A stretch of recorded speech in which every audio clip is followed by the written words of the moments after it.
My overview or my initial cut for what I'm going to do for my final project.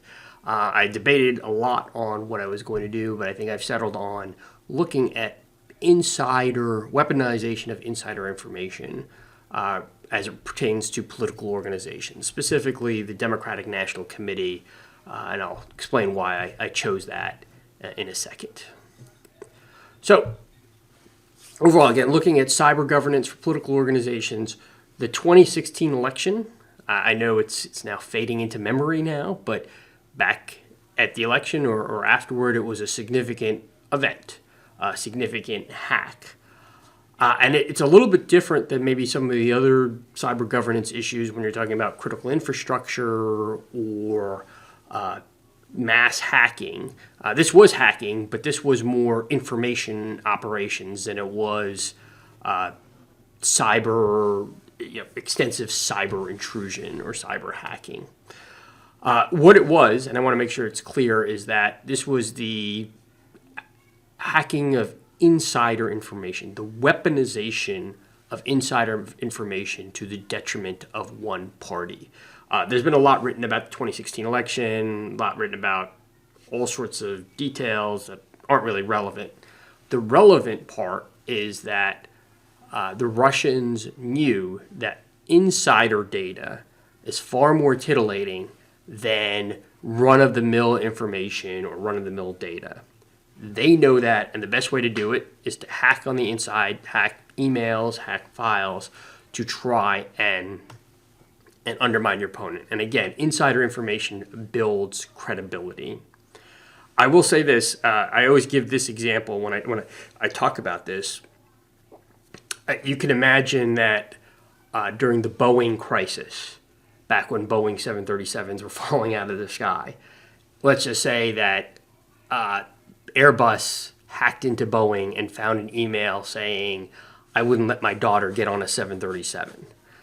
That is going to undermine Boeing. That would, in fact, destroy Boeing, destroy their stock price, and make them a shell of itself. Let's just say you hacked into Pfizer database, and let's say there was some executive in a casual email said, I wouldn't give my daughter the Pfizer vaccine for COVID-19. Vaccine rates and vaccine boosters would plummet, knowing that insider information, insider data was used to undermine the product. So, I'm going to look at this from the political aspect, but hacking insider information or weaponizing insider information is something that affects politics, business, and all aspects of our society. And obviously the people we're worried about are the Russians. Chinese do it, but the Russians are the ones that are the main point of it. Russians did it for Brexit. If you remember back in 2016, they did it for the French elections, even just the recent French elections for a couple of months ago. They do it for our elections. They do it consistently. Even though it doesn't make the headlines, they're still doing it. And then they're doing it right now. And this is one of the reasons why I'm doing it. I work at a place called DTRA, Defense Threat Reduction Agency, and the biolabs, this has been a bane of my existence. Russia propaganda is trying to make sure that these biolabs are weaponizing gonorrhea or smallpox or anything like that. That's what the Russians are saying regarding these biolabs in Ukraine, and they're using that to justify their invasion of Ukraine. You could imagine if a casual email within the Department of Defense was pushed out that said, haha, yeah, we're doing syphilis in a biolab in Kyiv. That would be used to undermine our narratives in Ukraine. So that is kind of where I'm going with this. So I'm looking at political organizations, but there's obviously second and third tertiary effects. My organizational goal is simple: prevent the weaponization of insider information to achieve a political goal. Again, in the 2016 election, the Russians can send all sorts of Facebook and Twitter bots and all of that, but the insider information, the insider data, is what provides credibility. And that's really what drives the normal mainstream news cycles, which in 2016 undermined the Hillary the Clinton campaign, as well as the Democratic National campaign as well. And again, the Podesta emails and the DNC emails that the Russians hacked, that was the primary coup de grace, for lack of a better term, towards the Democrats. I also suspect, and I have no insider information to confirm this one way or another, but I suspect the SolarWinds hack, for those of you who remember back in 2020, the Russians not only hacked into agencies, but they hacked the supply chain, the digital supply chain, to try and get a back door into several federal agencies. I suspect it was an attempt to do the same thing, to get that careless email out. They hacked into the Department of Energy. I suspect what they were trying to do was get some Department of Energy official to say, our nuclear modernization is worthless. They tried to hack into the FDA. I suspect they were trying to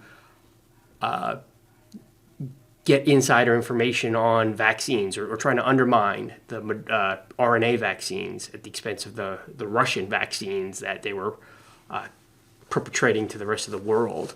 So I suspect this SolarWinds hack was an attempt to get insider information to weaponize it. And I will just say the final thing is, we don't believe this, but sometimes the Russians do have messages in other parts of the world that might land a little better. So the cyber framework used, I don't know yet which one I'm going to use. You have the NIST framework, the NIST framework here, that's definitely risk-based, and then you had the MITRE framework as well, ATTCK, which is more threat-based. Don't know what to do. Maybe I'll think about it a little bit more, but I thought about the MITRE one just because it's definitely threat-based, and you can kind of map what the Russians are trying to do. And I'm running out of time, so I just want to go with the final slide, what information we need to succeed. Obviously, the threat-based information, their tactics, how they get into, how they hack into various databases. We obviously need to know information on the DNC. What were the deficiencies? Where do they lack firewalls? VPN, two-factor authentication. What were their organizational and training pitfalls? I suspect there were a lot in 2016. How are they being made up, or what governance framework can we establish? And then finally, again, a cyber hygiene program.